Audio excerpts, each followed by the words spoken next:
The Space Force will let U.S. allies borrow and test new navigation technology that adversaries can't jam or spoof.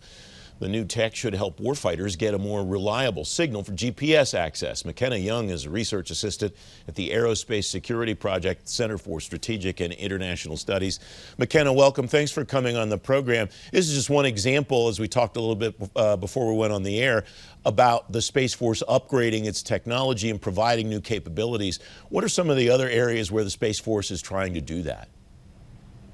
Yeah, so the Space Force right now is really just trying to grow its force. It's adding people from the other U.S. military branches. They're really just upgrading their equipment and communication lines. And as you mentioned, this agreement, they're really trying to work with allies to make sure we're all on the same page. We all have really good technology that's harder to attack.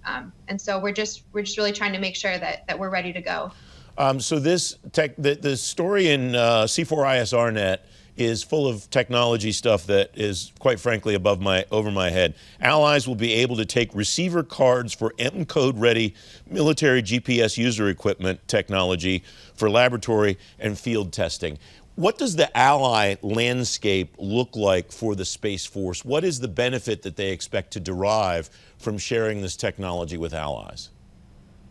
Yeah, so what we're seeing, with this sharing with allies, it's a really great sign. It means that, likely this U.S. military signal has the bandwidth to support allies, and that we're, eager to expand our users and make sure that our allies are all, up to the same capabilities that we are.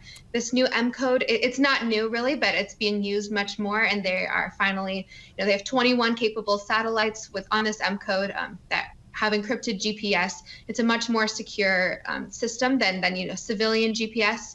So it's a really good sign that we're working with allies. It builds trust. It makes sure that we can count on our allies and they can count on us if there is a problem.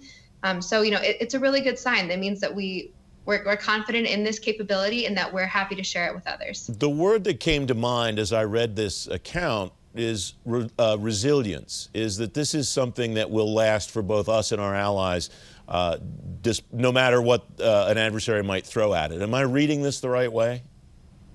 Yeah, absolutely. This M code is touted to be an ultra secure, a jam resistant signal, which is really important when we have, our military working on these critical missions. You want to make sure that they're protected. And working with our allies is something that we've been seeing a lot more. We actually have what we call a space threat assessment coming out in the next couple of days, which we look at what all these countries are doing with their counter space weapons, and we're seeing that countries are testing with their allies more. France just held a space test where they tested satellites, and the Space Force was involved in that. So we're seeing that, countries are working with each other and making sure that we're all ready to support each other if a problem does arise in space. I won't ask you to reveal the contents of that report before it's ready for prime time, but more broadly, as you've been observing over the past months and years, what's the trend that you're seeing regarding that? What is driving that? Is it the capabilities of individual partners and allies that they don't have something that somebody else has, and so they form these alliances and collaborate on projects? Or is it just that this entire landscape is so new and so nascent that countries have not had opportunities to build out yet?